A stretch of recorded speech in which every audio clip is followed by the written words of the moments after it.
of the skills acquired by studying the Advanced Bagloriaeth Wales qualification are integral to university study. Planning and organisational skills, things like time and workload management, as well as project management skills will be honed while studying that qualification and are really useful for university level study.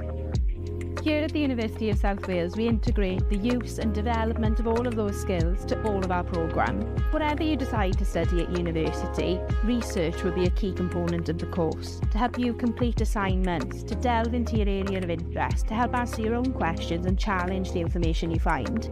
With so much information at our fingertips, it's a real skill to be able to research effectively. Students taking this qualification have the freedom to choose what they research, which gives them a real taste of university where they'll have the opportunity to pursue their passion.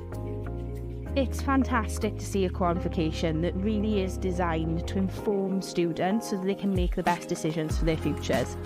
We often see students in schools and colleges unsure about what they might do in the future, and whether that ends up being coming to study at USW, taking on a degree apprenticeship, or going to an entirely different destination, this qualification really does give them the skills necessary to make an informed decision.